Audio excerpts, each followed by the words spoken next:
That's perfectly fine, Councillor. You probably should avoid arriving with the media. People might start to talk.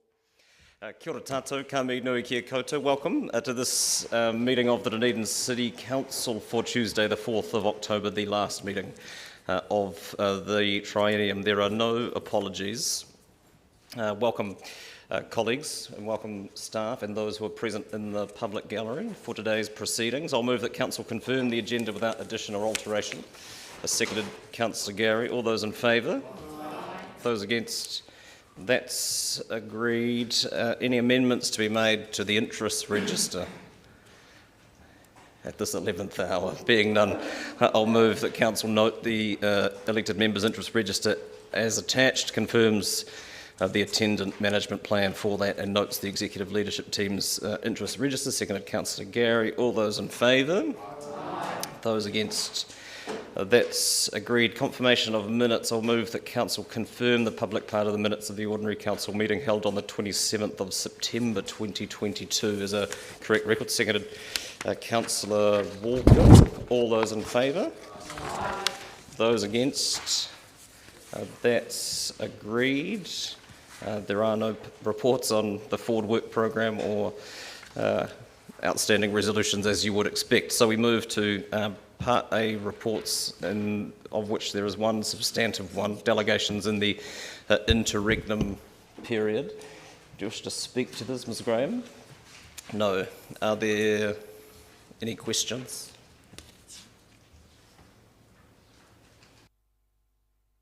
No. I'm happy to move the recommendations as per the order paper. Seconded, Councillor Staines. Anyone like to speak to them? I'll put all those in favour. Those against? That is agreed. And which brings us to item 7.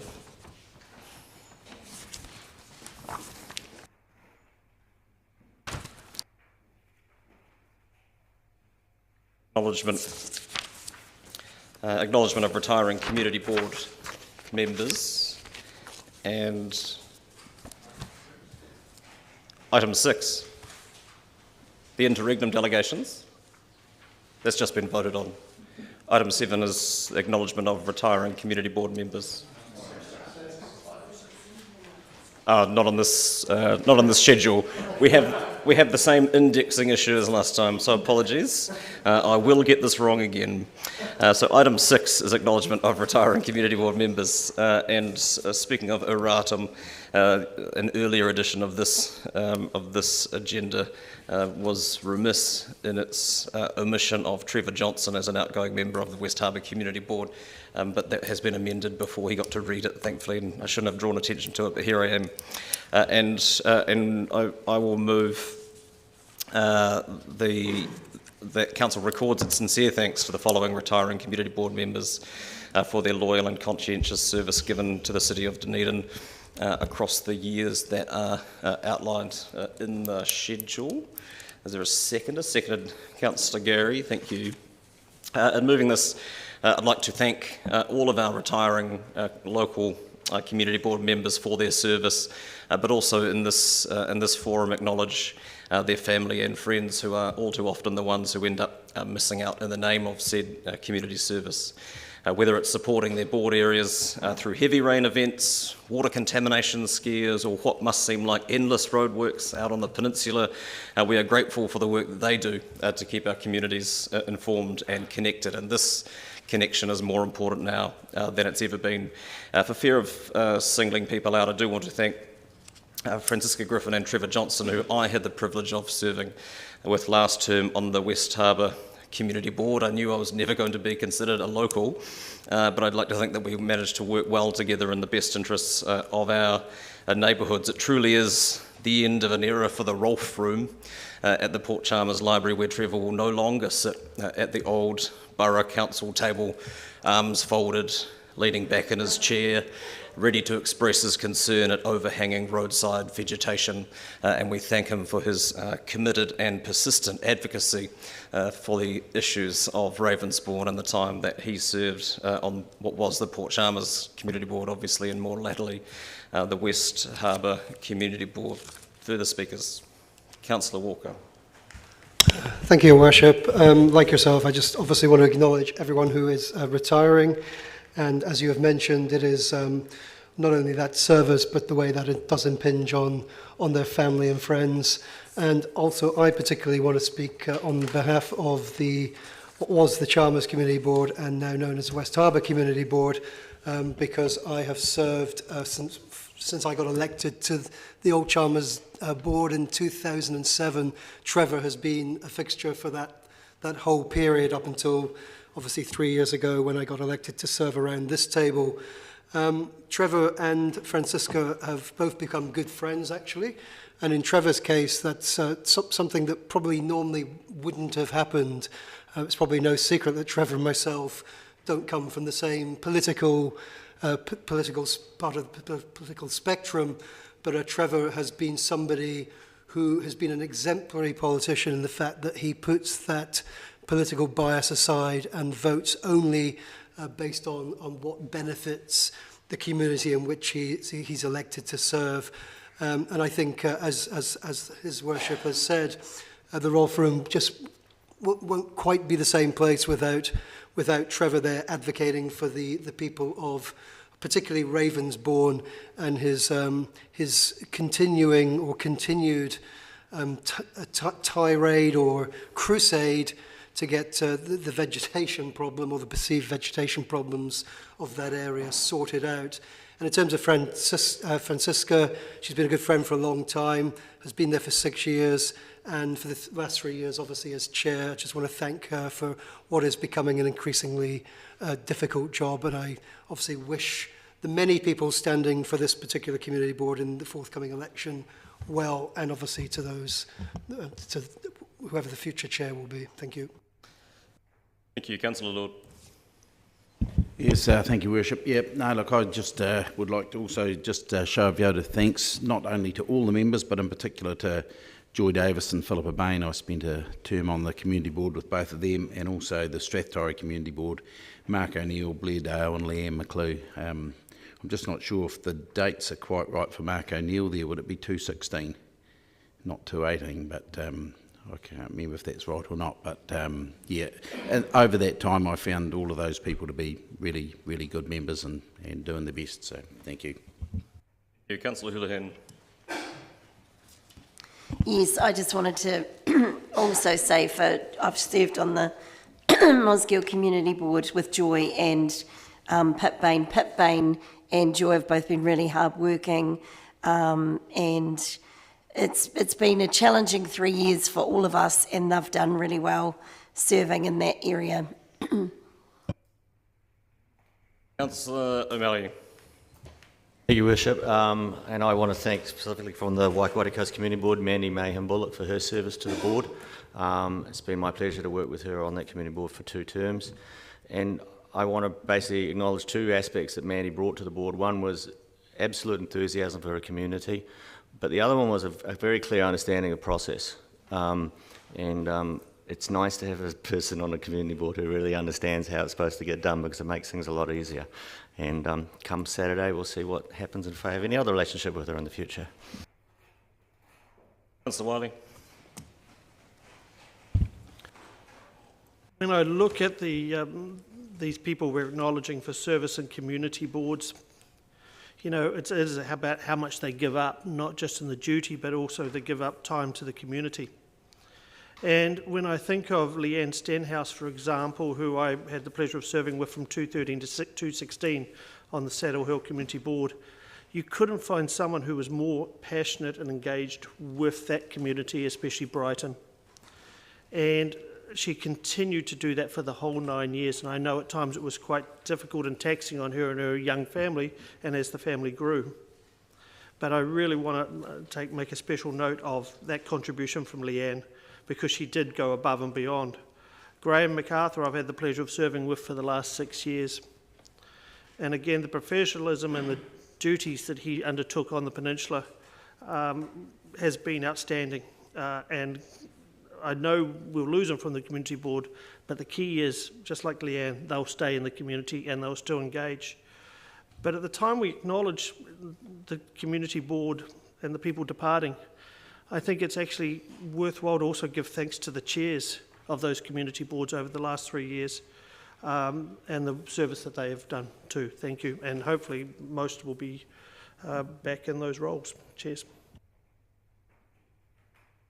Councillor Reddick. Yes, I'd like to further add to the comments of Councillor Wiley.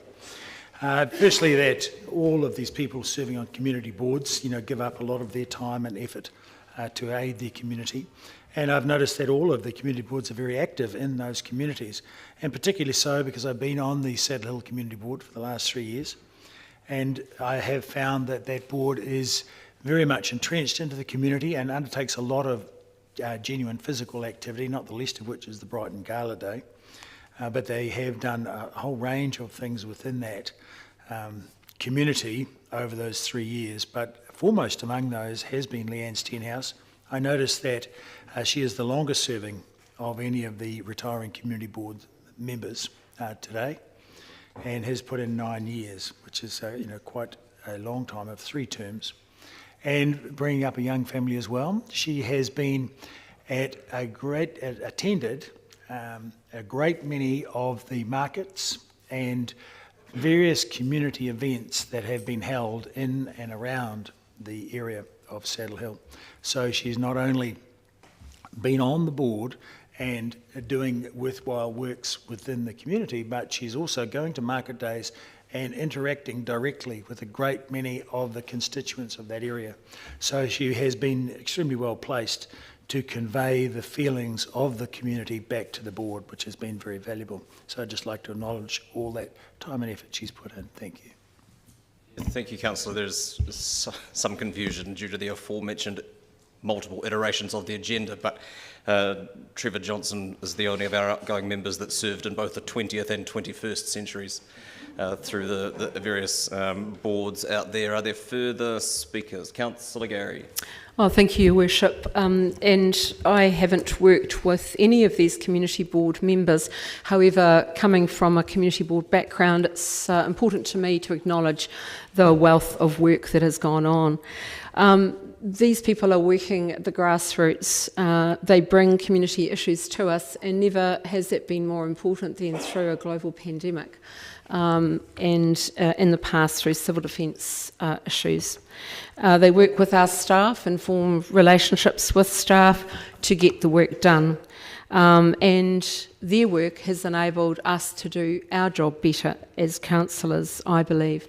I do, however, want to just pick out the 2 retiring chairs, Francesca and Joy, as 2 women who have led the way in their particular boards.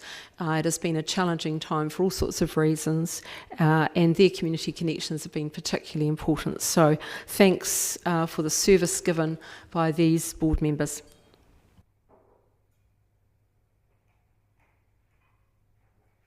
Being no further speakers, I will put the motion. All those in favour? Those against? That's agreed. Item 8, acknowledgement of service of... item 7, thank you. Very kind. Acknowledgement of service of retiring council members, and it's my intention, I probably should have dealt with this through confirmation of the agenda. My apologies for the pedants of a procedural nature, but it's my intention to take these as 3 separate motions and allow people to speak to them separately, and in the order, not in the order as presented, but Councillor Staines, followed by Councillor Hall, followed by Councillor Lord. So along those lines, I will move that the Council records its sincere thanks to Chris Staines for the loyal and conscientious service he has given to the Dunedin community as a member of the Dunedin City Council for 15 years during the period of 2007 to 2022. Seconded, Councillor Gary, and I will speak to them in moving them and allow the departing member to speak last, and I will not avail myself of the right of reply. That would seem churlish given the circumstances. Between our three retiring members this afternoon, there's a combined total of 33 years' experience. Almost half of that is in the name of Chris Staines. Across that time, Councillor Staines has been a calm presence at council and a dedicated servant of the city. It was a very different political universe back in 2007, and a tumultuous time in local politics, dealing with the implications of big decisions and of controversial decisions. And whether it was a direct consequence of that or not, I don't know, because this predates me, but it felt like to me that Mayor Cull's focus on the strategic framework of consolidating the focus of council was to a large degree a response to that, a way of having something to hang future big decisions on the back of. As Economic Development Chair, Councillor Staines played a key role in pulling together one of the earliest of these, the Economic Development Strategy, which was signed off in 2013. It was, for its time, uncharacteristically bullish. It had lofty goals that were panned by many as fanciful, including, as I've often said, by myself, but I've never been happier to have been proved wrong. The strategy itself obviously can't take credit for this, let alone the elected members involved, but I think the progress we've seen since can to some degree be sheeted home to one of Councillor Staines' mantras that economic development is a long game. One of the markers of a good elected representative is someone who's able to take on board new information, new perspectives, and let that influence their own thinking. Councillor Staines is certainly one of these people. He's an engineer, after all, who likes data and measuring things. And over the past 9 years, I've watched as he has seen what is happening to our natural world in particular, and meaningfully adjust his worldview accordingly, not just paying empty lip service to it, but actually supporting our need to change the way we're doing things. And without wanting to minimise the councillor's efforts by defining him in relation to others, I know the role Councillor Staines played as Mayor Cull's deputy was something my predecessor found invaluable both personally and professionally, in particular in the last 3 years as he juggled both the mayoralty here in Dunedin and the presidency of LGNZ. Thanks, Chris. Further speakers. Councillor Gary.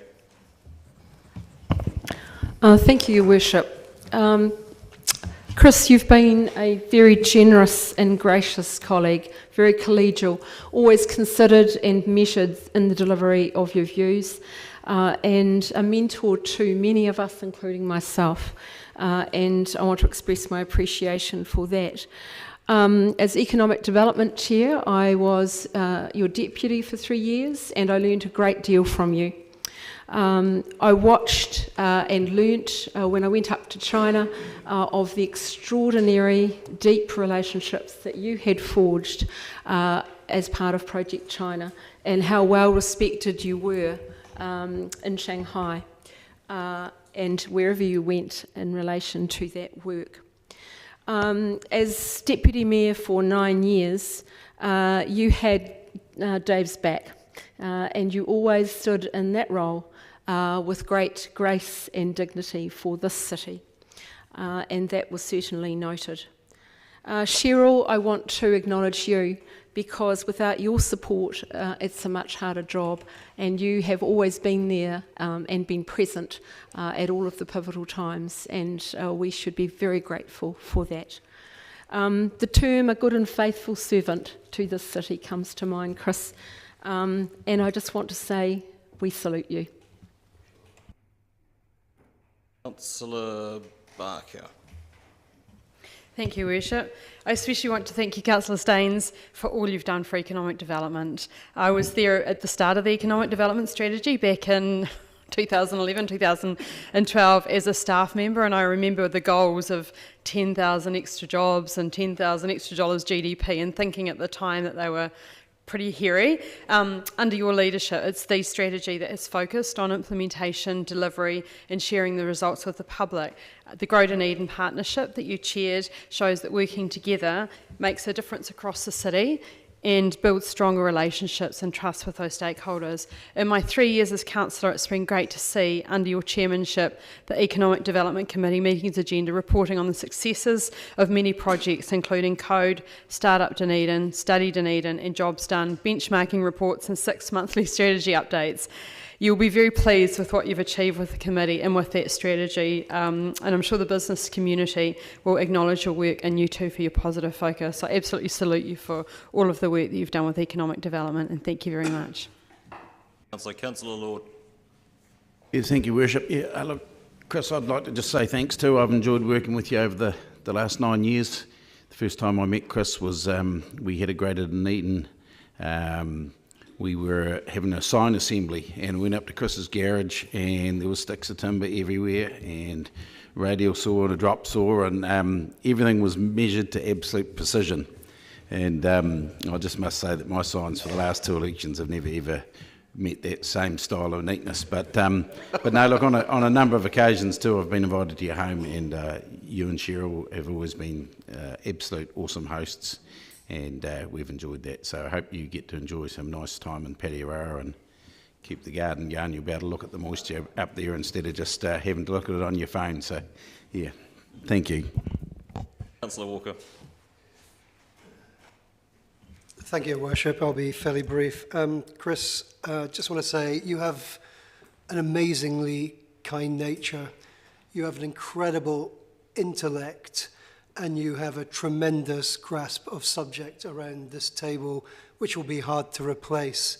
And your ability to be kind to me when you're talking about car engines, and I have absolutely bloody no idea what you're talking about, is amazing. You've been a great mentor to me. You might not think you've been, but that goes back actually to my community board days. Yourself and Dave Carl were always kind to me, and I won't forget that. And you've been kind to me around this table too. I just want to thank you for 3 things in particular. At the beginning of this triennium, as Mike Lord will know, I'm a bit of a scruffy guy, and I didn't own any suits. I don't own a tie to this day. But Chris, you kindly gifted me 3 suits, which I'm glad to say now are a little bit too big for me, but that's probably partly to do with my COVID of late. I also thank you for one of the most incredible tastes in wine, gin and whiskey, and I thank you for the various contributions therein. And I also thank you for letting me drive on the motorway your Tesla. You remember the day when you took me up there and you said, "Steve, put your head right back." And I said, "Why?" "Steve, put your head right back." You floored it, broke the speed limit, and I'll remember that till my dying day. Actually, it was like being in a jet. Enjoy your retirement and enjoy your second life as a greenkeeper in Patiaroa. You are an amazing guy. Go well. Thank you, Councillor. I think I still have sores on the palms of my hands from sitting in the back seat of that Tesla as it was test driven. My need for chauffeuring is well canvassed in the public domain, but it has on few occasions has been more terrifying than riding with the chair of economic development. Councillor Houlihan. I want to get in the Tesla. I just wanted to say, Chris, before I came on council, the only person I really thought, wow, with the business experience that you've got, and I just felt so honoured to be serving around the same table as you, so thank you very much. Thank you. Councillor Elder.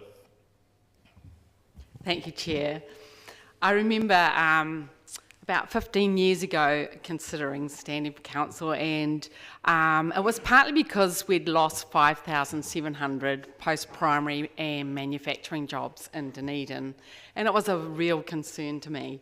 And Chris, you were Chair of Economic Development and Deputy Chair, and I look at where we are now and where we've come, and I look at the success of the economic development strategy of the Grow Dunedin Partnership, and recently we've seen the wonderful success of the digital centre of digital excellence. And at the moment, we're in a huge growing phase with billions of dollars being invested in the city. And I look at what it says on LinkedIn, and it mentions, I serve on several community, charitable and business organisations as director or trustee and have many years of experience in governance. And I would say that's a complete understatement. And looking through your history of a long-term commitment to Dunedin and the results of those long-term commitments we can see today. So thank you very much, and I encourage you to get an electric bike and enjoy Central Otago. Councillor Reddick. Yes, thank you. Yeah, I was well aware of your illustrious business history, Councillor, prior to coming on council. But about 10 years ago, I was really quite sceptical at the launch of the Economic Development Plan and was interested to, help with initiatives to improve it. But I've noticed we had the graphs produced a couple of years ago, and it's really clear that under your guidance, whilst we tracked below the line for some time, that line actually got better and better and better and exceeded the line. So, just thanks to you and your constant, sensible, practical and considered initiatives that we, as a council, have managed to achieve that, or as a city. So I absolutely commend you for that. I think that's really important. And it's great to have that graphical evidence for me. I'm quite a visual person, but also I'd also like to thank you for your generosity that I have been on the receiving end of several times, especially with wine tastings and other things, and more in the community than in council, but I think that's indicative of the character you are. Very generous, very supportive, and very practical. Thank you. Councillor Benson-Pope. Thank you, Worship, and thank you, Councillor Staines. What's to add? Well, I think the most important thing you can take away from this meeting and your period on the council is that, as much as anyone else in the room, you are one of the people who is most responsible for the fine state that the city finds itself in at the moment. I think you should be very pleased with that. Colleagues have just been talking about the economic development work you've been doing, but my gratitude to you extends to all your activities across the council. I never thought it was a great compliment to be called sensible, but certainly never been directed at me. But I think it encapsulates the value of the contributions you have made over a very long time, and as people have alluded, it has been a very difficult time in many ways, not just in recent years, but with some of the big decisions that have turned out to be very good big decisions. So thank you for that work. Thank you for sticking with the hard decisions that councils inevitably have to make, and our residents should be very grateful for that very long-term consistency and contribution. Thank you. Thank you. Councillor Wiley. So in seeing that we were going to be talking about three illustrious people this afternoon, I went digging into my council archives, and up came the local body council candidates profile for 2013. One of them, the mayor has got extremely grey compared to the photo in this publication, but the rest all look relatively similar. No one is without blame for that, Councillor. But as I read through the different profiles, Councillor Staines was talking about in 2013, while much has been achieved in the last 3 years, Dunedin still faces significant financial and economic challenges. We cannot rest on our laurels, and to progress further we will need experience, imagination and responsible leadership, qualities I will bring to the table. Well, I can attest that over the last 9 years I would agree you did bring those to the table. But more so, you're even keel, unflappable, professional and community focused. I would never forget the first annual plan that I attended in 2014. And at the end of the first day, we got told how many questions we'd asked. And I think I was running second. And I then made sure I was never in the top 3 again. I look at the work, though, Chris, that you've done with economic development, and a lot has been touched. But I also want to touch on the work you did with the staff. All the staff in Enterprise Dunedin through the 9 years have always held you in high regard. And that has been probably the testament for you. It's not around this table, it's about how the staff work with you. And you were always professional with all of them, and they all enjoyed working with you. And I thank the staff here that are here today, but I know how much you meant to John, Christie and the team. The other part is that, you know, we see the delegations and we see all those events, but the time and energy you put into hosting those events with Dave, both here and abroad. And again, you were the very popular host, especially when you brought a bottle along. And for someone who doesn't really drink, I did actually have the odd little tipple and stuff, but I tell you what, it definitely built great city engagement. And many of our visiting groups definitely had a great appreciation. And I remember one time when Councillor Staines wasn't there, the comments were, they were very disappointed because they realised there was no egg bottle, something special coming to the table. But the other part was that actually, when you look back over your period, and I look at, you know, what were your achievements? And I actually think the big one that you and Dave tackled together, but very much at your leadership, was the governance of the companies.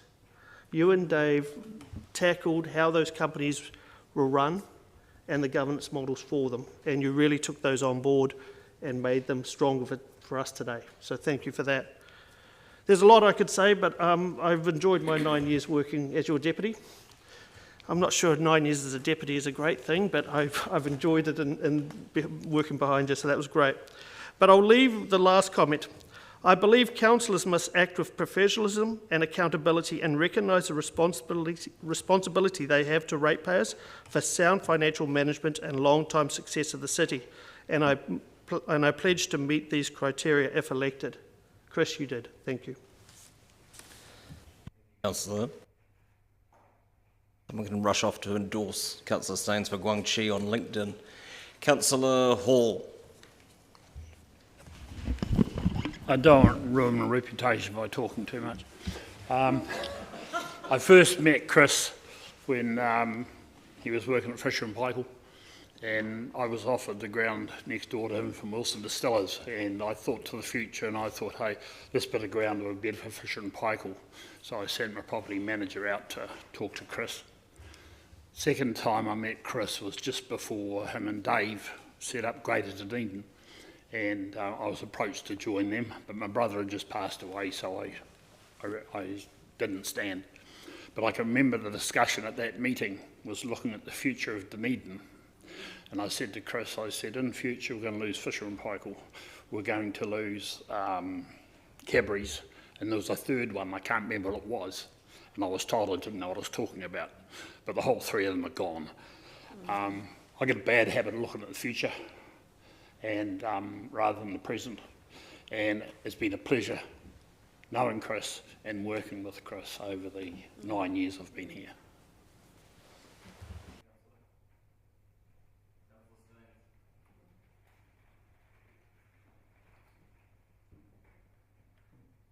Thank you, Worship.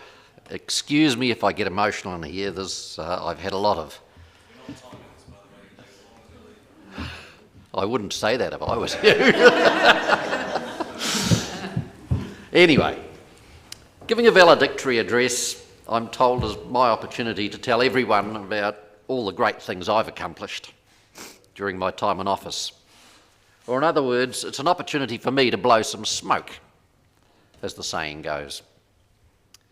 And while experience tells me that there are some real experts around this table in blowing smoke, I don't consider myself one of them. Chris Morris, during his time as an ODT reporter, noted when reviewing councillor performance in the lead up to an election, Councillor Staines doesn't often speak, but when he does, it pays to listen. I think he captured my approach perfectly. So I'm not going to blow much smoke today. However, I do intend to make some observations on the 5 trienniums I have served. Firstly, I want to convey to those of you who've put their hat in the ring for the coming triennium my views on the role of an elected member. And secondly, note some of the things I've held dear during my 15 years on council. Being elected to council is an honour bestowed on you by your community. They put their trust in you to not just listen to their voices, but also to show leadership in the face of a rapidly changing world. This at times means making difficult decisions, decisions you know might not be universally accepted. As a result, some members of the community may pan you for not listening to them. However, as a councillor, you have an obligation to make those hard decisions. Decisions you know need to be made to protect the community, to protect the environment, and to protect the future safety and prosperity of the city and its residents. This is the essence of leadership. It is not a requirement for leaders to be liked, but it is essential that they are respected and that they in turn show respect for the people they lead and the leadership role that they hold. Some of you might feel that I'm delivering a lecture, and I don't apologise for that. I am, because I feel these things need to be said. During this triennium, I felt that there has been a growing disrespect shown around this table for the leadership role that we all hold. Worse than that, I sense that there is a growing disrespect of council and councillors from members of our community. Perhaps they think it's all right to do this, given what I've witnessed in this very chamber in the last 3 years. It annoys and upsets me when I witness councillors making derogatory comments about one of their colleagues in debate, or using points of order to disrupt debate when clearly there isn't a valid reason to do so, or openly showing their disapproval of what another councillor is saying by pulling faces, making snide comments, or just grunting. And worse still, being disrespectful to the mayor or the chair during those meetings. Being a councillor isn't meant to be easy. We all expect some negative feedback from time to time. It comes with the territory. But given the number of personal attacks voiced by faceless individuals and some council candidates leading up to this election, it would make me wonder why anybody would want to have this role. Yes, I come from a different generation than some of you in this room, and you can ignore what I'm saying as just the ramblings of an old man. But I firmly believe if you don't show respect for the position you hold, your colleagues around the table, your chair, and the people you serve, you should seriously consider whether this is the right role for you. Anyway, enough of the lecture. Dave Cull, Kate Wilson and I, the 3 musketeers, were elected under the great Dunedin banner in 2007. Or, I guess, in the eyes of some councillors at the time, the 3 troublemakers. In the following election, we were joined by Ginty McTavish and Richard Thompson. And in the election following that, by Mike Lord. Looking back over the 15 years I've served on council, I feel very proud of what has been achieved. From live streaming of council meetings, to restructuring the governance of the companies, from not acknowledging the existence of climate change to declaring a climate emergency, from being a city that has had a falling population for decades to having real population growth. The list goes on. A lot of good things have been achieved during those 15 years. On a personal level, I feel proud of the progress the city has made economically during my time as chair of the EDC. When I first came onto council, my hope was that I could use the leadership and governance skills I had developed in the 20 years as a general manager of the Fisher and Paykel Range and Dishwasher Division for the betterment of the city. I wanted to help guide an increase in the economic performance of the city as it transitioned from an economy reliant on mass manufacturing and heavy engineering to a knowledge-based, high-tech one. I was given the opportunity to lead the creation of the new economic development strategy for the city, as has been mentioned. A strategy that was developed in partnership with key organisations and not solely by staff. At the time, this was a unique approach to developing a strategy in the sector. I'm proud of what has been achieved thanks to the partnership-based approach. The Grow Dunedin Partnership and the great team at Enterprise Dunedin. Since Council adopted the strategy in 2013, we've seen employment numbers track upward steadily and our city's GDP growth is tracking positively. These were two key goals in the strategy. The one regret I do have, though, is that at the time of writing the strategy, we did not include a third goal, and that is livability. For the city to thrive in the future, it needs to be a very attractive, people-friendly place to live. And on a very personal level, I'm proud of the progress that has been made in growing our relationship with Shanghai and China. I've been involved with that relationship since 1993. Firstly as a board member of the Chamber of Commerce and since 2007 as a councillor. My most enjoyable time on council was while I was deputy to Mayor Dave Cull.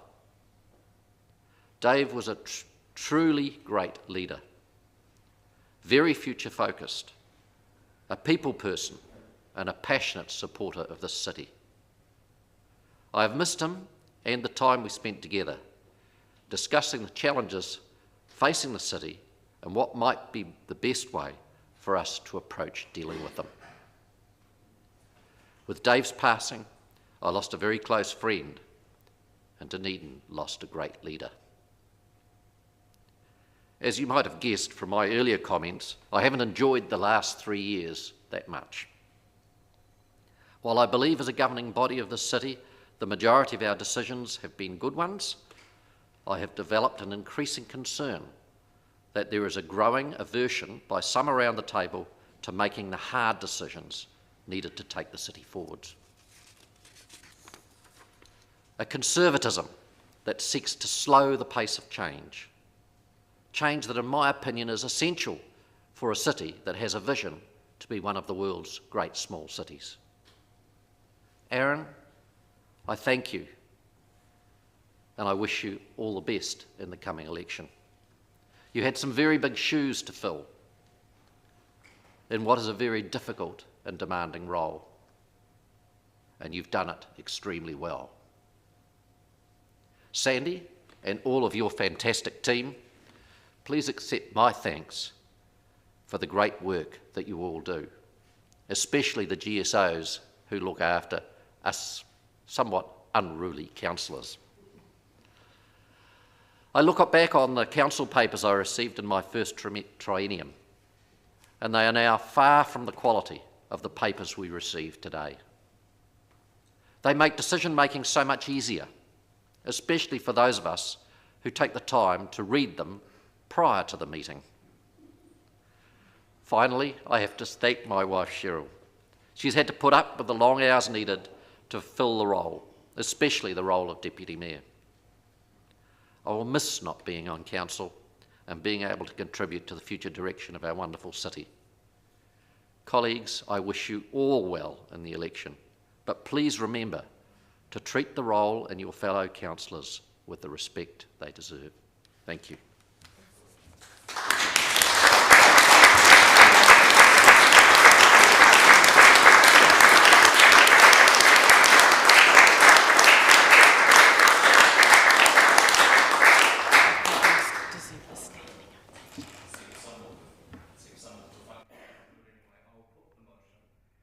Those in favour? Those against? That is agreed. Councillor Staines, the Council records its sincere thanks to you for your loyal and conscientious service for the 15 years during the period of 2007 to 2022.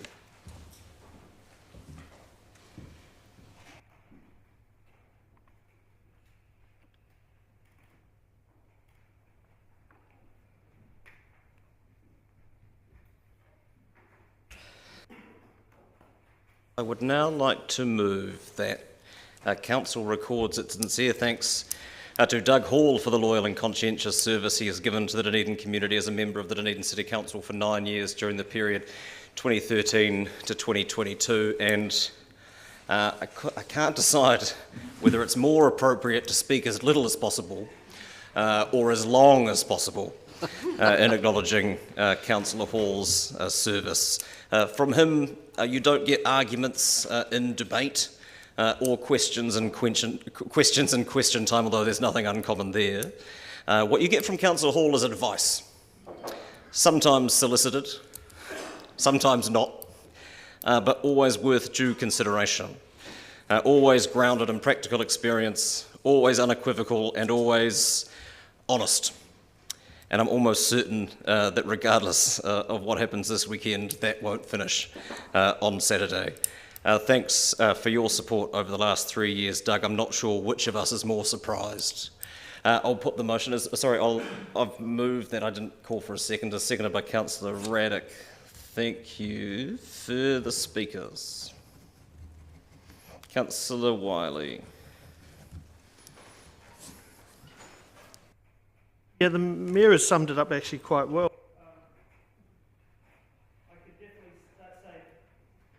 I can definitely say in the 9 years we didn't have a point of order from Councillor Hall. And some of the other interesting vagaries of council. But the one thing that I look at, and I wish I could say that I could have some 2013 snippets from Councillor Hall in this publication, but he actually didn't spend the money to take out the advertising feature. Didn't have any. I guess he was too busy fighting council at the time.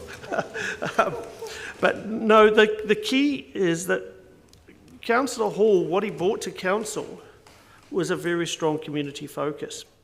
And a bit like Councillor Lord and Councillor Staines, they actually went out there and did a lot of stuff for the community and contributed a lot to the community. And I think that was also, he took the role of the office and he goes, that's great, I'm a councillor. But he actually still continued to invest in the community. And that's what I can say across all three men that we're acknowledging today. But Councillor Hall, yeah, you didn't say a lot, but we always knew what you were thinking and where you were coming from. And when you did say something, actually, a lot of times it made us actually take note. You worked with Mike and Councillor Lord as Deputy in Finance, and again, you were well suited in that role. I think the other side of that is that when there was infrastructure issues, we definitely knew who to ask questions of and actually also get some feedback from. And one thing that stands out to me was probably one of the first meetings of infrastructure was there was discussion around trucks and the increased weight of the trucks on the road. And you made a comment, and there was a weight increase of about 10,000 tonne or 10,000 It went from 40 to 50 tonne. Yeah, 40 to 50 tonne, there we go. I knew he'd remember. But you knew exactly what the impact for the city would be. You knew what the impact of the roads were going to be. And I think that very much summed it up. You came with facts. And thank you for that, and thank you for your contribution to council. Councillor Houlihan. Thank you. Well, I just wanted to say, because I've sat beside Councillor Hall for a while, and even though he might be quiet, he talks quite a lot actually. But what I want to say is I think that the mark that Councillor Hall got in the paper was very unfair, note that over there, because even though he's quiet, doesn't say a lot, doesn't ask many questions, he is one of the most entrepreneurial, innovative people I know. And the ideas he comes up with and just the small chats we've had, sometimes they just blow me away on the things that he's got on the go. He's got a million things on the go.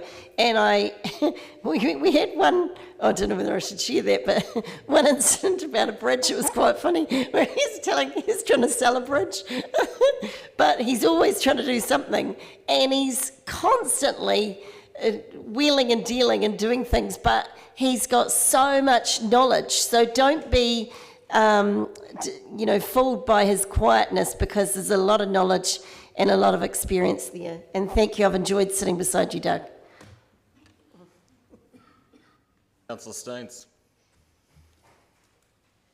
Thank you, Your Worship. Doug is a man after my own heart. He's generous. He doesn't blow smoke. He speaks when he has to, not just to hear his own voice.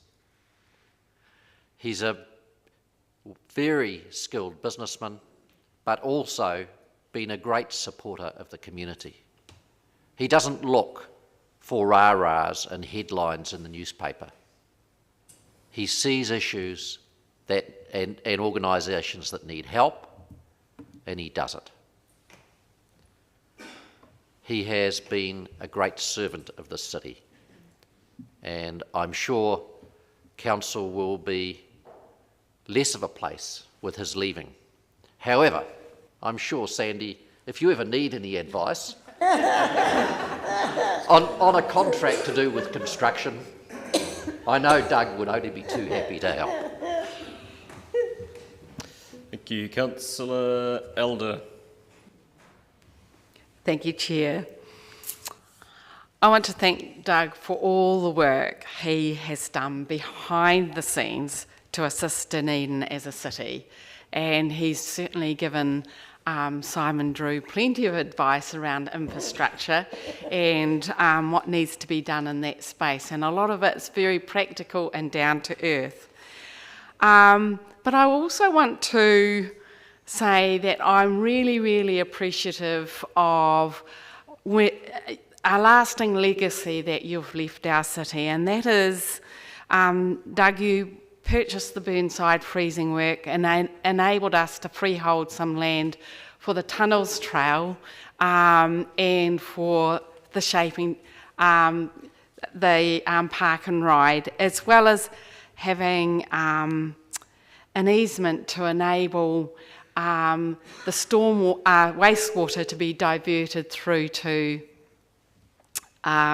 Green Island, supporting South Dunedin. So that is a lasting legacy that I will think of you about. You're also a recycling champion and guru, and the Hall brothers have been recycling building materials forever, and I've used their services, and also recycling concrete, asphalt and road materials. So Doug has been a recycling guru for many, many years, and it's been great to listen to you on that space too. So thanks for your legacy, thanks for all the work you've done, and go well. Councillor Raddick. So I think Doug is and has always been a very successful businessman, and he's brought to council a wisdom that comes from the experience of achievement, because he's done an awful lot in his own world, in his own life and in his own businesses. But he's actually a visionary, I think. He's very future focused, and his ability to see, as he even just pointed out, but to see how things are likely to go based on his extensive experience is a very valuable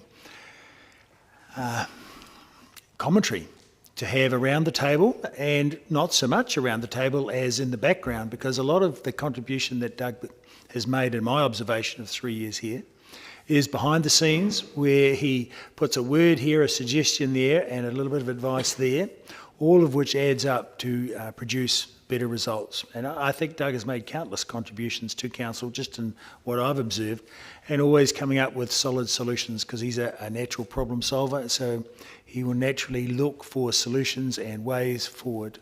So, and the one thing I would say about Doug, well, the other thing I'd say about Doug, he's very generous with his time, generous with his advice, but also generous with his participation in quite important council decisions that have involved him taking a business stand on something or other. So well done, Doug. Thank you. It's been great having you here, and I certainly will miss having you around the table. Thank you, Councillor Lord. Thank you, Worship. Yeah, I can still remember our first meeting when we came along as newbies in 2013. I looked around the table and I thought, I don't know if I've got too much in common with any of these people. And then I saw Doug and I realised I'd found my niche, and if I could stand next to him for the next 9 years, I'd be okay. He has served me the last 6 years as deputy, but I think probably one time that I think people, actually Councillor Hurlin's already said that Doug always has plenty to say. But I remember one time we were having an annual plan, and this high-flying corporate lawyer had flown down from Auckland to explain that the wee bit of dam that they had up in the back of the Strathtorrey was paying too much rates, not unlike myself in the farming days. And anyway, they said, look, we've got this bit of very high-value infrastructure, and we're paying far too much rates. And anyway, not much was said by Doug, and we were sitting there, and then she said, I've got this graph I want to show you, and she puts up the spreadsheet on the overhead projector, and it shows all the contact dams in the district and how much rates they pay, and how much percentage of rate payment per megawatt of electricity generated. And anyway, she said, you see this one up here? She said, that's 4 times the value of all our other ones, because you've valued us so high on our rates bill. And everyone was sort of feeling a bit chastised, and Doug says, those figures aren't correct. She goes, yes, they are. And he says, no, what you don't realise is that water goes over there and down that creek and through 4 more dams, and you're not counting all that properly either. And we walked out to the Brian Arnold after that, and David Benson Pope says, friggin' old Doug Hall, talk about come for good when you want him. And I remember that quite clearly. But I would also attest to Doug's generosity. I don't think I've ever paid for anything I've taken out of his yard. And I've taken a few things out of his yard, and I've had plenty of Remu wood, and I'm going to get a bit more in the future. And I don't want to pay for that either, Doug. But I'll charge you this time. But he's generous in other ways. I remember one day the ute was looking a bit dirty, and I said, I'm going away on holiday tomorrow. He says, take the Camaro. And that's just the nature of the man. Come and get my brand new Camaro. It only had about 3,000 Ks on it, and he was willing for me to take it away, which I chose not to do because I thought I'd probably wrap it around a pole somewhere. But look, Doug, it's been a really good 9 years working with you, and hope that we continue just like Councillor Staines. I hope I continue to see you outside of this premises. So thank you. It's not too late to revisit the interest register, Councillor. Should have been required. Councillor O'Malley. Bishop, I'm going to see if I can make my speech shorter than Doug's. That'd be really hard. Thanks very much for all the time you spent with us on council, and you made me quite welcome when I first came, and I think that's the mark of a man as to how he treats others, and you treat others well. Thank you. Thank you, Your Worship. Doug, I just wanted to say, of course, you're a man of few words, but the thing that I have noticed about you is your practical, grounded approach to everything, but particularly all that quiet work you've done over many years in the community, and I've become aware of that in different ways, that you don't sing from the top of the rooftops, but people in the community know what you have done and for various community projects and so forth. I know that there's been many challenges this year for you, and what I wish is for you to have a healthy and enjoyable retirement from council. Apologies, Councillor Van Evers. Douglas. Truck driver Van Evers. He's taken up a new career driving one of my trucks. I've been driving trucks since I was 15, I think. But Douglas, this is sort of a valedictory time for you. I'd like to just move a little bit forward to eulogy time. And suggest that of all the people that I've met in Dunedin, that when you finally pop your clogs, you will represent one of the biggest knowledge losses that this city has ever seen. Your knowledge, not just of the transportation business, not just of the recycling and especially the reusing business, which you have taken Hall Brothers from what was quite a business to really quite an exceptional business since Tom's passing. You have more knowledge between those ears of yours than anyone else that I've met on council. And it will be a real shame if between now and eulogy time you don't get to download quite a bit more of that to people, especially around the council, that can well use it. Your understanding of the not just the overall strategic workings of things like transportation, but the actual nuts and bolts of how machines function and how to get the best out of them are all extremely impressive from my point of view. The most impressive thing for me, though, is that you have long been an extremely respected boss, and you have been able to keep many extraordinarily loyal and excellent staff who could have gone out in business on their own because they were that good. But because of your leadership and because of the free rein that you gave them, because of the recognition that you gave a lot of those staff members, and I'm thinking of a couple of them in particular, they have stayed with you because you have made them able to fulfill themselves, while at the same time fulfilling the growth and development of Hall Brothers and your various different projects and interests. Your depth of knowledge of a whole variety of things I've already referred to, the real-world support that you've also given to vintage vehicle restoration groups is something that I think has to be mentioned. A lot of other things already have, but that's one that's been missed so far. That's been significant.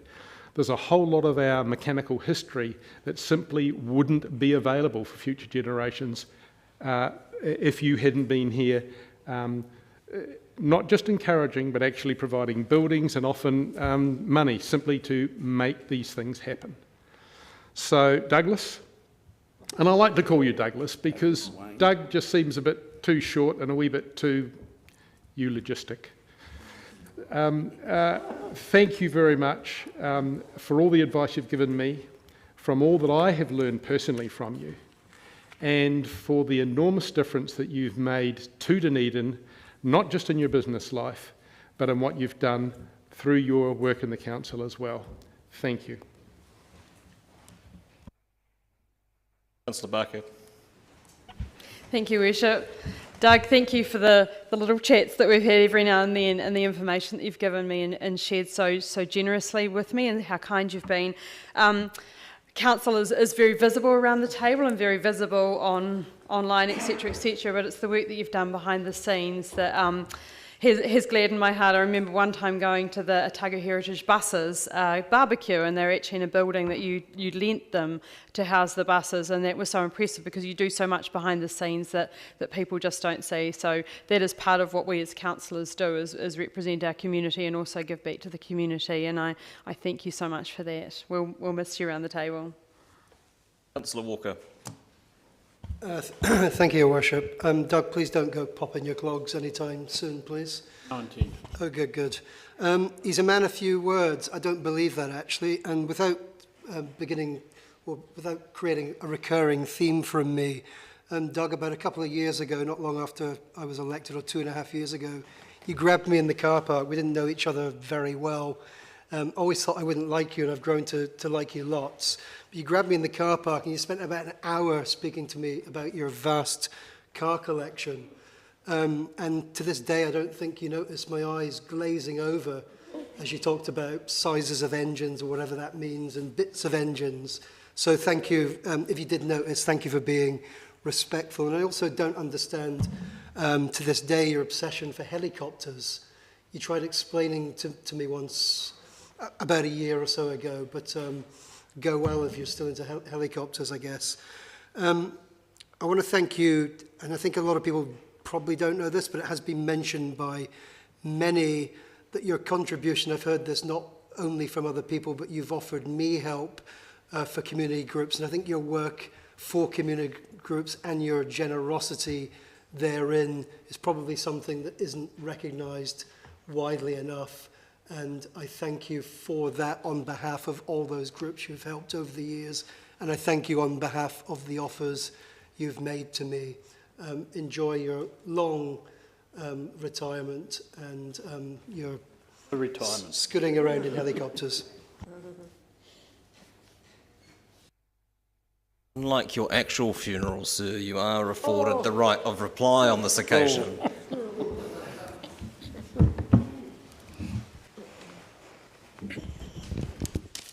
I'll try and make it short. Don't really know where to. Oops, I couldn't get away without it.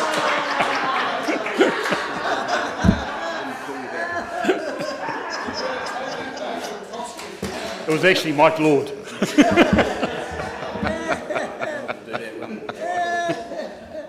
I couldn't break a tradition. Yeah.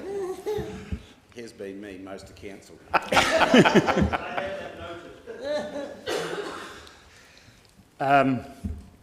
I'd like to say it's been a pleasure working around the table with everybody here.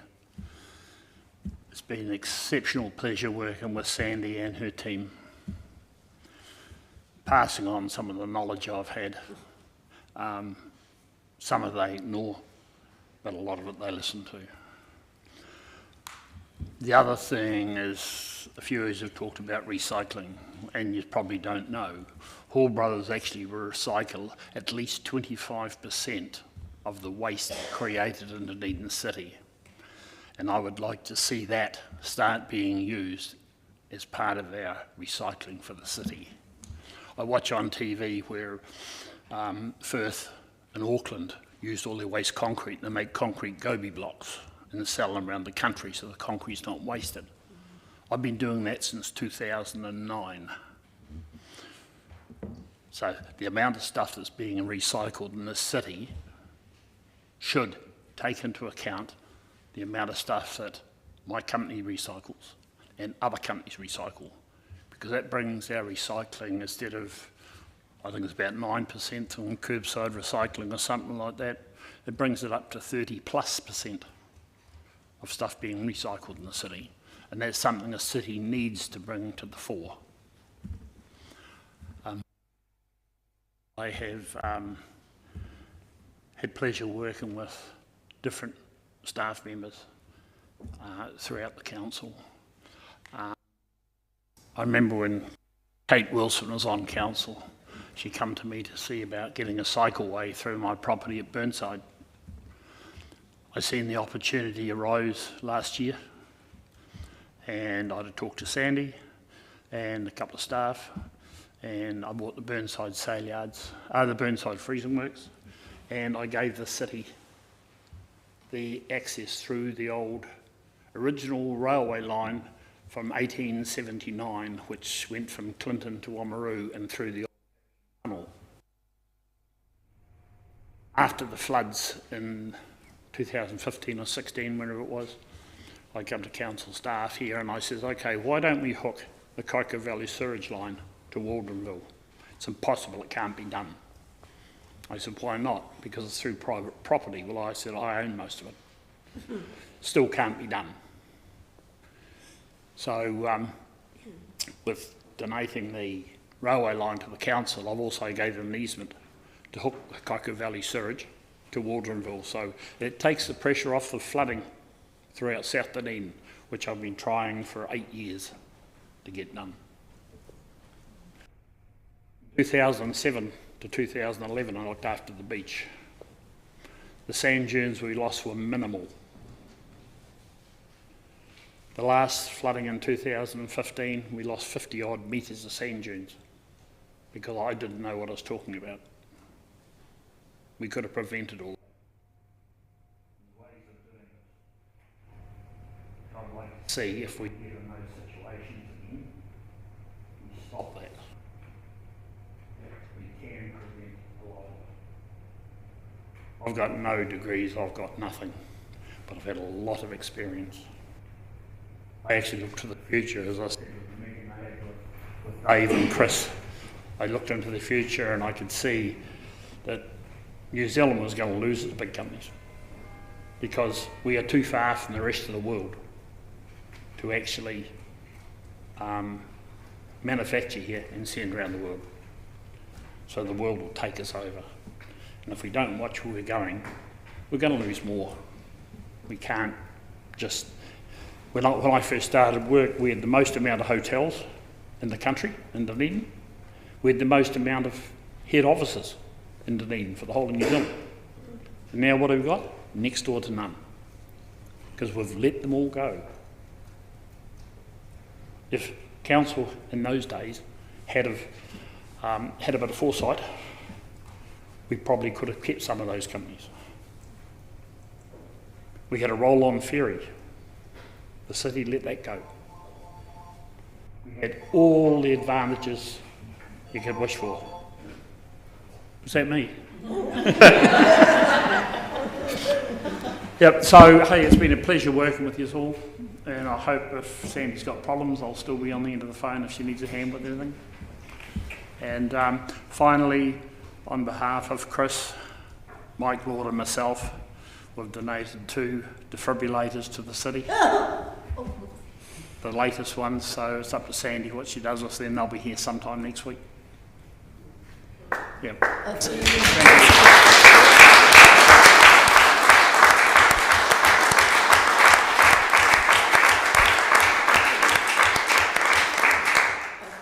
Very generous, Doug.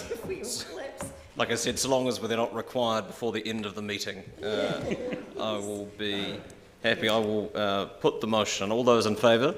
Aye. Those against? That is agreed. Thanks, Doug.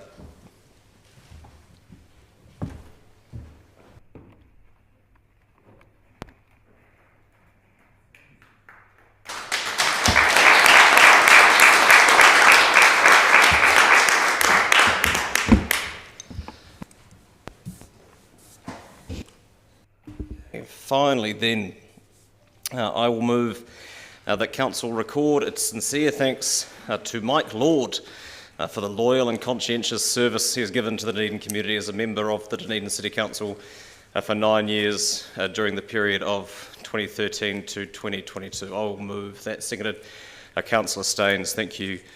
The Bard of Berwick, the man of many anecdotes, of almost but occasionally in poor taste jokes.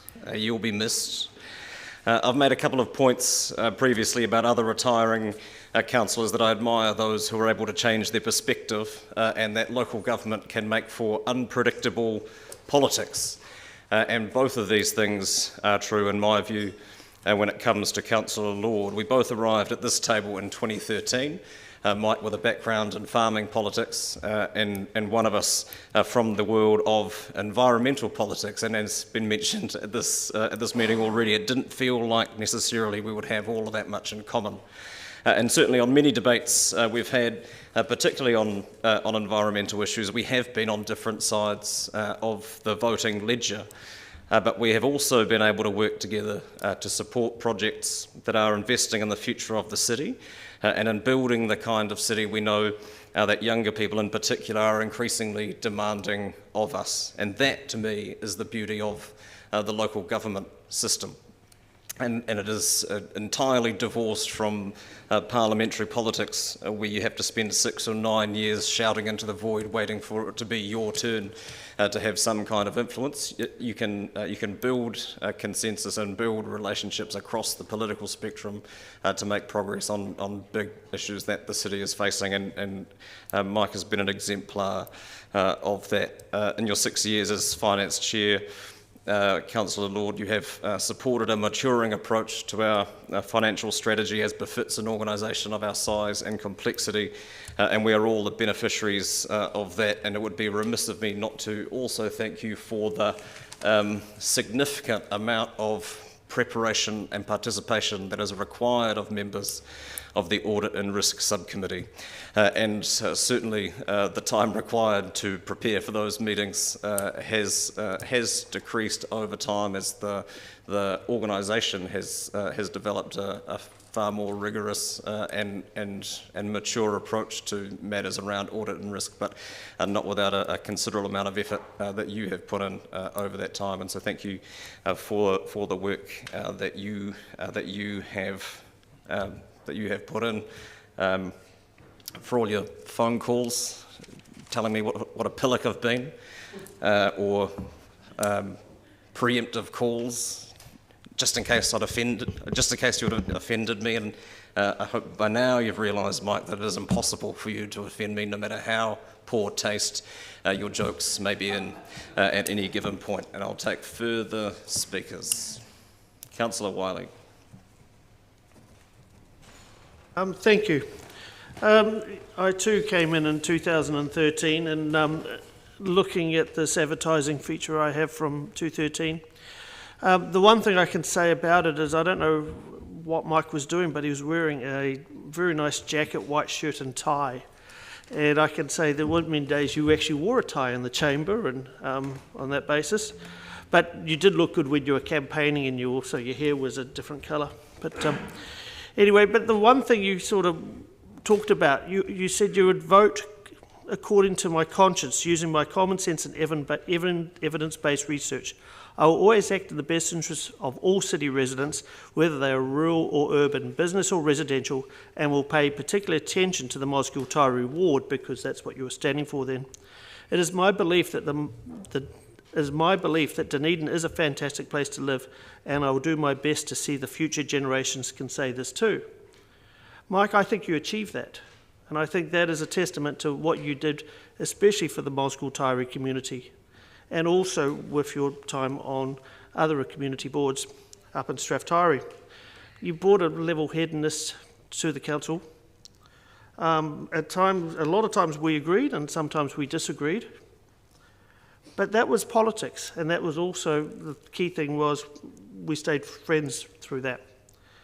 The chair of finance for 6 years, and again we can see how our finance reports have really improved. The declarations of interest will show that you weren't just here as a councillor, you were actively engaged in the community, a lot like Chris and Doug have been too. And you continued those wider approach engagements, and I think that is really important. And I probably, when I look back and say,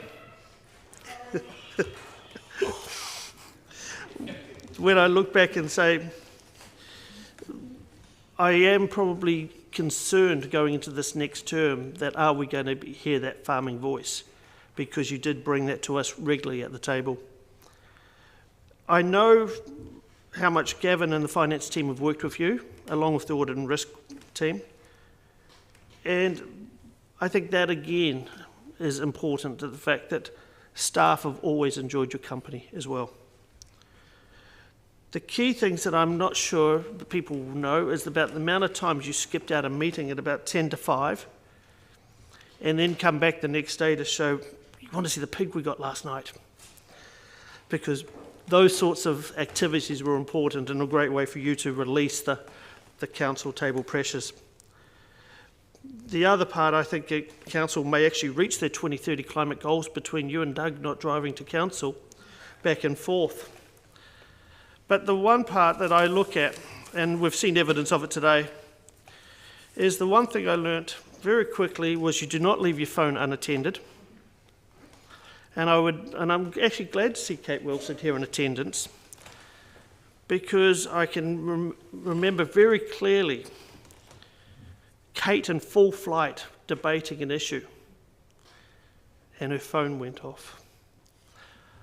And next thing, Kate is diving for her phone, looking where it was, and it was under the papers, but you had actually got her an absolute prize. And you did it to me, and you did it to Doug a few times. But the other thing that people quickly learnt when they were sitting next to Mike, do not let him fill your water glass. I didn't know how much water you could get into a glass, but you had to have a very steady hand when you went to pick it up. So for all those times that we had water on the table, for all those times we had phones going off at different times, Mike, you have been a great one to have around for the last 9 years.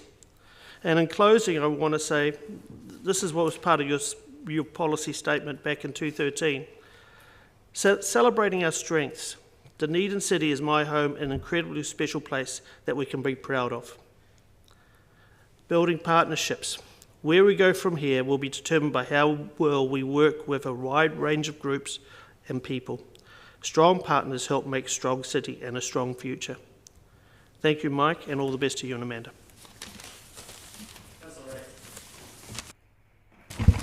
Yes, thanks, Mike. I've certainly enjoyed my time on council with you. And the one thing I will say is that you've always spoken very supportively for the farming community. So, which are, of course, your community. And I remember, selling you a motorbike way back in the day.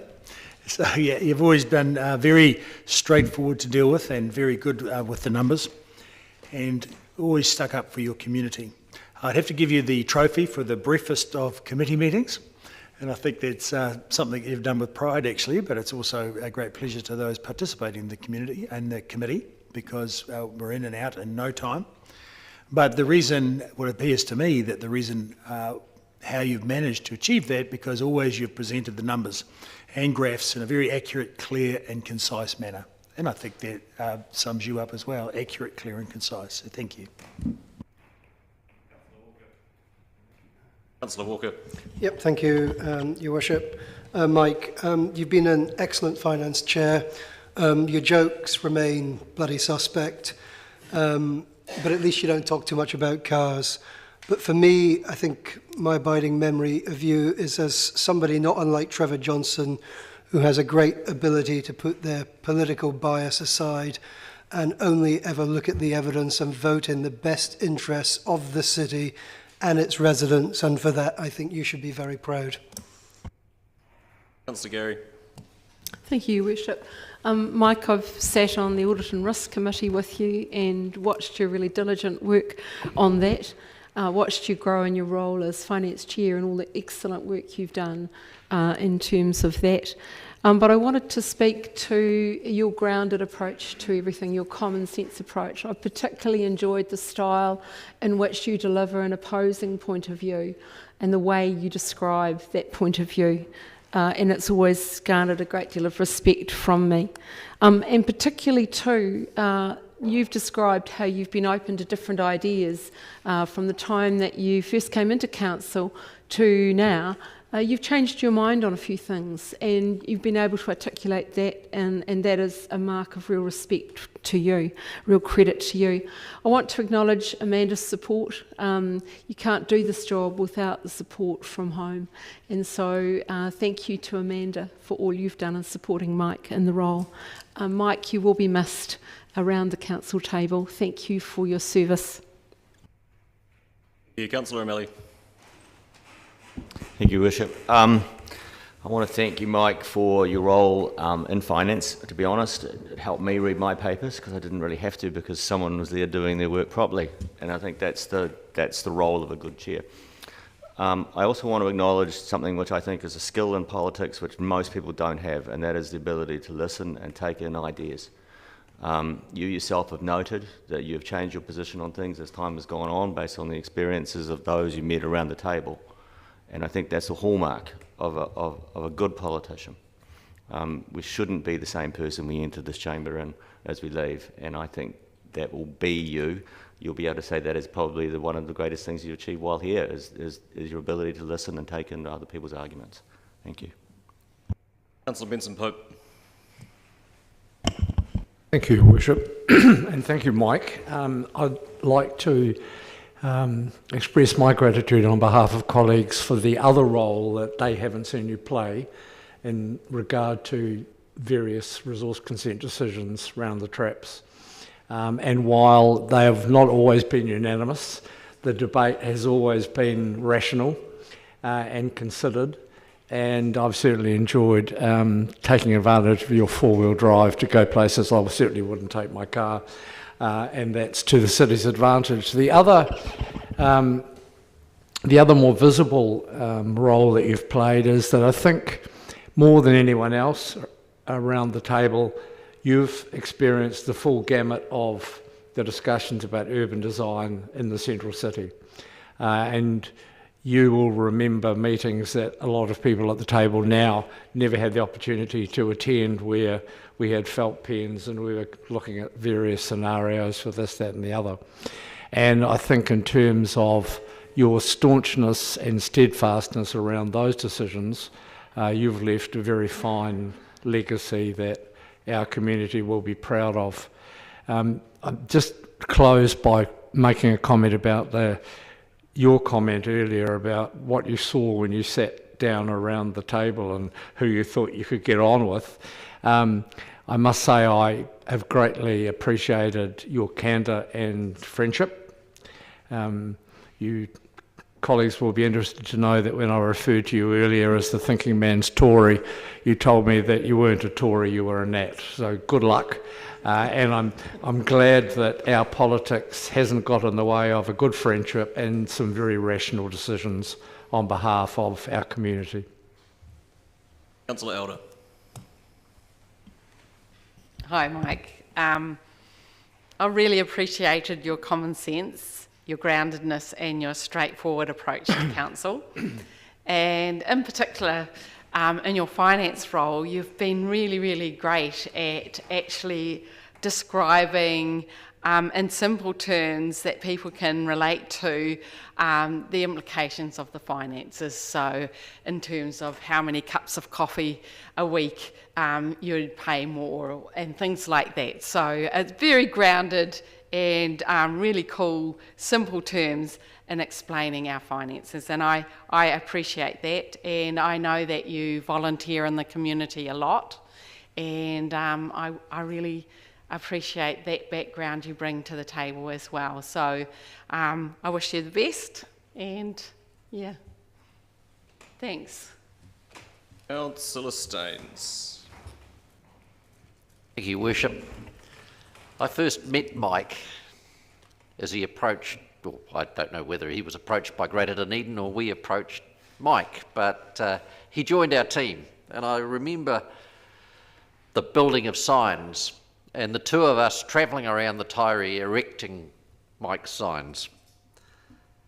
And Mike's discussion around what is it like to be a councillor and whether I felt that he would do the role well. And the reality is, he has done the role really well. I had a moment or two, I suppose, of concern when Mike, because Greater Dunedin tended to be a bit environmentally focused, a little bit by that stage, in fact, quite a bit. And I can remember Mike coming out in debate on some environmental issue and definitely being 100% farmer. And I thought, what have we done? But Mike, I give you credit. I've watched you grow. And you, of quite a lot of the councillors around this room, has shown me how much someone can develop and grow.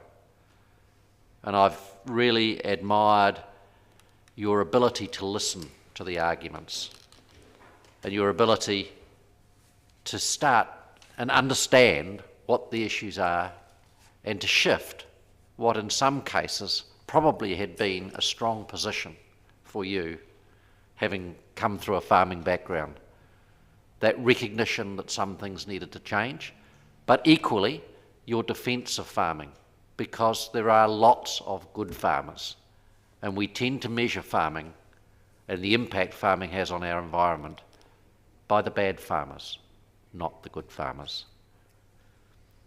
On behalf of City Forests, I'd like to thank you for your eradication campaign on pigs. I'm sure that has helped the environment no end.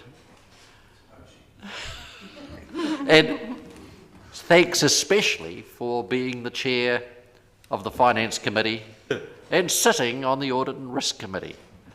I know just how onerous that can be. It's sometimes I consider it like sitting and watching paint dry. You need to be a very special person, so thank you. Councillor Barker. Thank you, Your Worship, and thank you, Mike, for all that you've done. Your work as the chair of the Finance and CCO Committee has been amazing, and I always remember that in debates that you give some very sensible words, especially around the Council of Finance. I remember one where you pointed out that the proportion of debt to asset ratio was the same as about a decade ago when people were a bit freaking out about the debt, and actually you provided some very wise words at that time, and I think that sunk things back down to ground as well. It's really valuable to have those contexts around the finances when discussing things. And I also remember the Christmas party that you gave for the councillors at the Henley, wasn't it? Yeah, and that was amazing, and your hospitality and getting all of the community to help as well was just lovely. And I think those are two great things, the in front of the scenes and the behind the scenes. So thank you for all that you've given to the city. Councillor Houlihan. Thank you. I wasn't going to say anything because Mike and I haven't always seen eye to eye, and I've been on the brunt of some of his bad jokes. But what I want to say is something that came to me a wee while ago with a comment that Mike made, and actually it was quite sad, around the numerous funerals that he'd had to attend in the farming community, and many of the people were committing suicide. And it really struck home to me that around here, Mike most days puts on a nice happy face and is fairly cheery, and really behind the scenes he's been dealing with some really tough things, and Mike is very dedicated and very committed to his community, and my heart goes out to that would be difficult, and it's well done, Mike. Councillor Hall. A busy afternoon. I saved it all for 9 years. I think that's cute. It's been a pleasure being your deputy, Mike, over the few years on the audit and risk and the finance. Oh, the finance, sorry, not the audit and risk. And we will still disagree over a couple of issues. But You're allowed to be wrong, Doug. I'll prove you wrong. But hey, we'll see what happens in the future in the next few years, which way the council leans over his decision and mine. Thank you. No, Councillor Lofisol. These two are like Bert and Ernie, and they sit there with lollies, and I go, come on, they go, no. They're like, I'd try and hide it too. Councillor Lofisol. Tēnā koe, Your Worship. Tēnā koe, Councillor Lord. I just want to acknowledge you for your candour. We're from different sides of the political spectrum, but you were always very honest and straight up, and I really appreciate that. I particularly appreciated one day, I can't remember where we were, probably in the councillor's office, lounge, whatever you call it, and I think you said to me, you don't understand what you're talking about when you're always talking about neoliberal economic policies. And so we went for a coffee, and I really appreciated that time, frank and honest, and it was really refreshing for me to hear that your dad was a journalist. and Labour. So it was very good to hear about your journey as to how you ended up being a farmer. So I just want to acknowledge, you know, the humanity of being in such a public position, and we can get rather heated under the collar, but at the end of the day, so to speak, it's those everyday human exchanges where we actually talk about our stories and where we come from, and we can be straight up and honest with each other and have a frank exchange of views. So kia ora, Mike. Thank you very much. Just exhausted the options at this point. The last word is yours, Councillor. Glasses on, I didn't need them 9 years ago. Where do I start?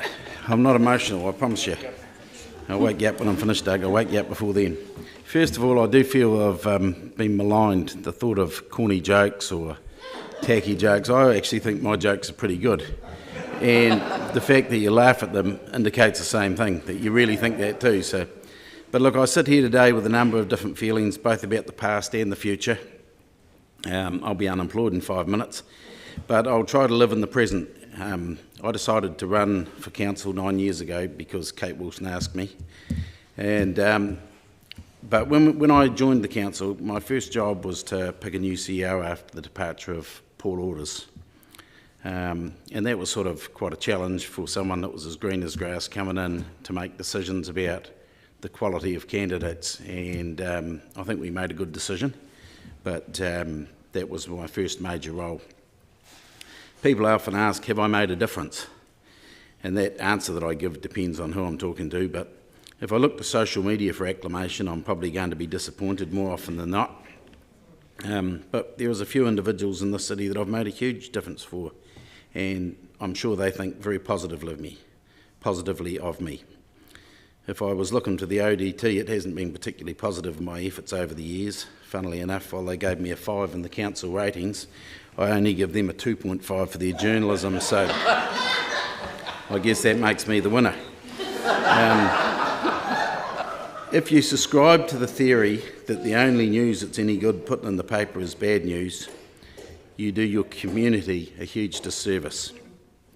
And I think of a couple of positive stories. Remember the joy all around the Grove a few years ago when those wee Thai boys were rescued from the cave? Tens of millions of people all over the world were excited because of that. And I think we missed opportunities in this town. You know, I think of the Octagon experience, and the coverage in that of that event to me was appalling.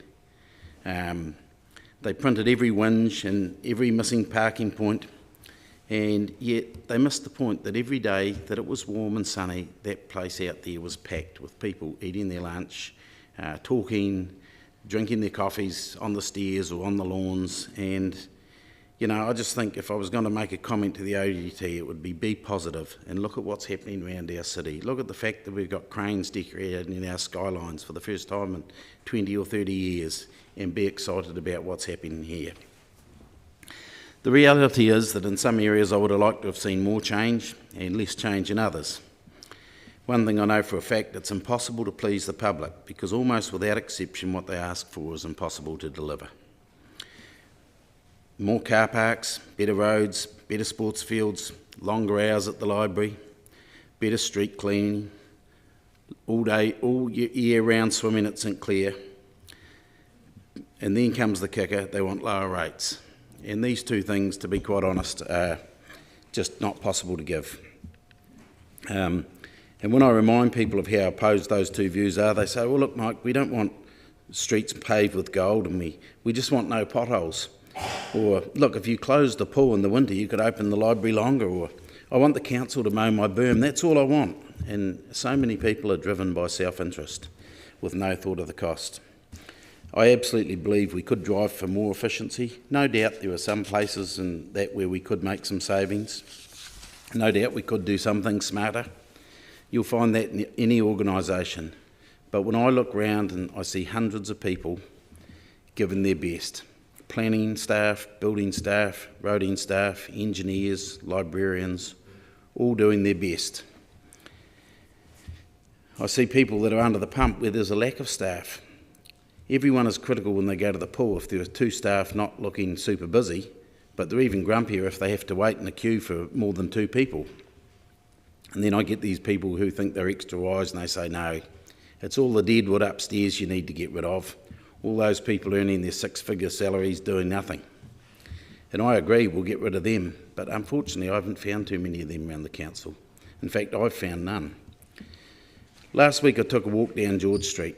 We have a block that's nearing completion, and in my opinion it looks fantastic. I'm proud that I supported such a project. Wherever I've travelled over the last 20 or 30 years, I seek out areas like that to have a drink, to have a meal, just sit and have a coffee. Well, I'm probably a bit boring, but I take a book when I go on holiday, and whenever anyone's shopping, I sit and read a book. But I look for places like George Street's going to be because I find them amazing. And I've found them in, Sydney Quay, I've found them in Wellington, I've found them all over the world, and I love them. I feel sad that some candidates are campaigning that they want this to be reviewed and returned to a dual carriageway. It makes me sad people playing politics because they didn't get their view or their own way. Others are campaigning for lower rates and spending less. They say, my reply to those people is, if you want lower rates, what are you going to cut out of the budget? What are you going to take out? We need to think about, we cannot just, the reality is if we don't invest in our city, we will be like Aurora. We cannot push the problem out for the next generation. We need to think about them instead of just thinking about ourselves. Regardless of if you believe it or not, we're very much a student city. No one campaigns on two-way in the Esplanade at St Clair anymore, and the elderly are probably the biggest users of that space. Over the last 9 years, there have been hundreds of different votes. Most of them are past 14-1, some are 13-2, and a fewer number have passed 15-0, and there's some that have been really contentious. Over the years, I've accepted the fact that I'll not always be on the winning side of every debate. Sometimes I'm wrong and out of step, and council may get it wrong too sometimes.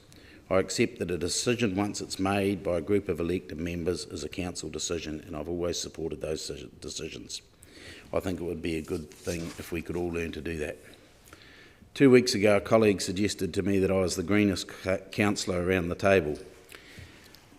Whether they were their own words or not, I don't know, but I thought there wasn't a single green issue that I can ever remember supporting. I can remember all the ones I voted against. But I do remember voting for the George Street upgrade, and that has caused some angst amongst my community or my colleagues. And I also remember voting not to join and then to leave the CL4 local democracy rabble or whatever they were. And I don't see either of those as green issues. I see the first one as an opportunity to upgrade a tired main street to make it something fit for purpose for the next generation of Dunedinites. I wanted something awesome, and it's looking like I won't be disappointed. Thank you to all those staff who have worked on this. The second one, I voted the way I did because it was obvious to me that many of those who were promoting it were upset about the proposed governance issues. My reason for voting the way I did because it was obvious to a blind man that if we voted to go down that path, we would upset mana whenua. And that's a relationship that really I learnt a wee bit about with the late Dave Cull because it was something he spent an awful lot of time trying to promote. And over the time that I've been on this council, particularly the last 6 years when I've been on the participation committee, I have felt that that's a very important role too. And I think if anyone doesn't see the value in that role, they're probably in the wrong job. But I think about people like Edward Allison, and he's a man that I have huge respect for his mana. And I would support a far greater effort made over this council in building up those relationships with mana whenua. I was taught from an early age that actions speak louder than words, and that vote was my words in action. I'm very proud of the change I've seen in this organisation over the last 9 years, particularly in the areas of audit and risk and how that's grown, and in asset management for our Three Waters assets and things like that we was identified through audit that they weren't probably as good as they could have been. And perhaps it wasn't so much that we didn't have the assets, it hadn't all been amalgamated together, and I think that's been a really good, worthwhile time. And we've also changed how we do our tendering and procurement services, and I think that's made a huge difference and will continue to make a huge difference in the future. Now finally I come to the time when I want to say a few thank yous to a few people.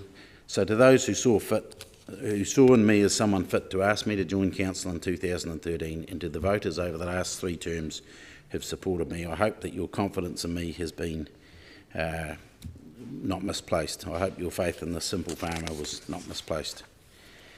To the wonderful GSO team who have helped me with everything from printing and delivering of any number of documents, which may have included tax forms and passport renewal documents and other things, to the supplying me with migraine pills and other medications as required, for advice on the many things in the early days when I asked for it, and in more recent years even when I didn't ask for it.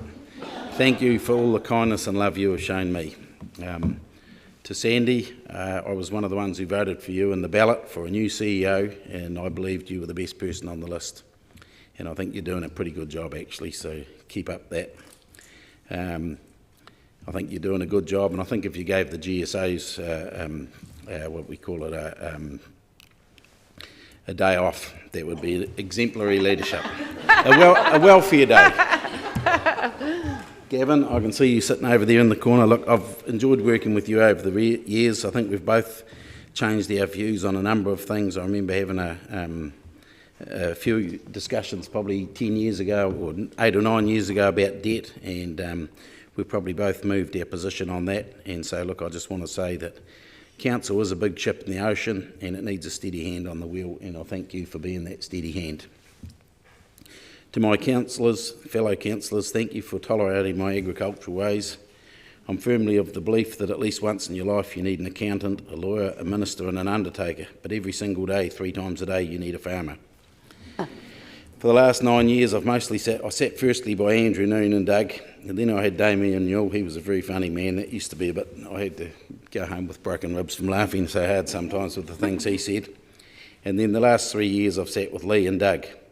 And those two fellas, being every bit as agricultural as me, we've had a few good laughs. Lee, on many occasions, we've had differing views, but it's never ever become personal. And I always think that's quite good, that we can have different sides of a debate and we can walk out and still be friends. I hope Chris and Doug, I hope you two guys both enjoy your retirements. I have said that earlier. And it would be good to catch up with you again outside here. And then Aaron, when I was first elected, it was evident that what you lacked in good looks and personality, you made up for intelligence and eloquence. It was also very clear to me that you were going to go a long way. And while there are many things, as you already alluded to, that we don't agree on, just like Lee, we've never let it get personal. And I'm happy to let you enjoy your tofu and your mung beans while I enjoy my steak and my other steak. You'll probably get the laugh when I get the bowel cancer.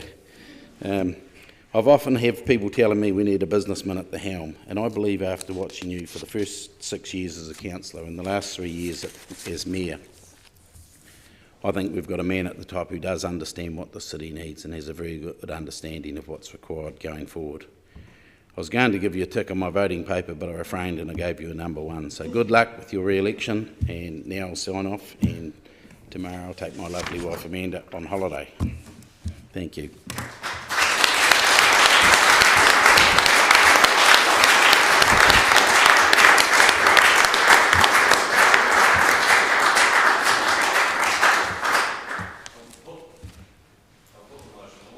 Division.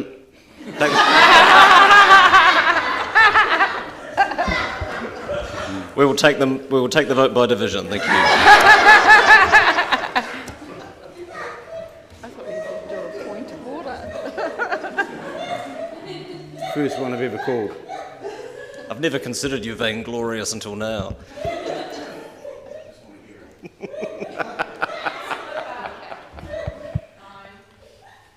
Councillor Benson Pope. Councillor Elder. Councillor Gary. Councillor Hall.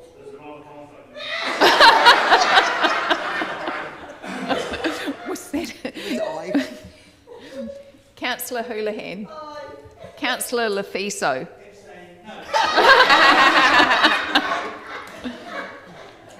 Councillor Lord.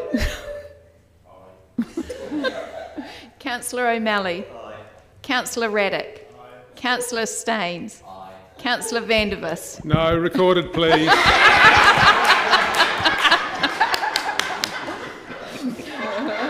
Councillor Walker. Councillor Wiley. Yes. Your Worship. Aye. Carried 14-1. 14-1.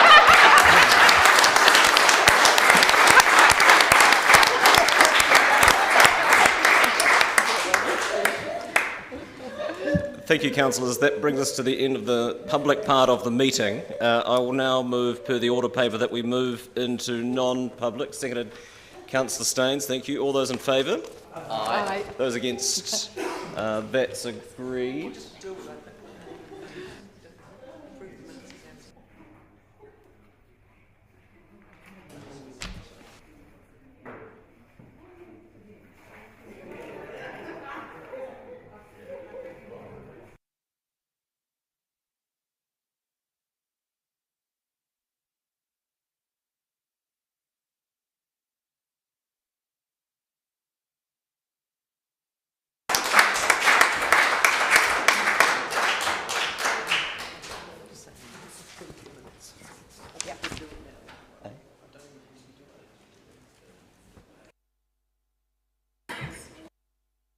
Fine, that's fine.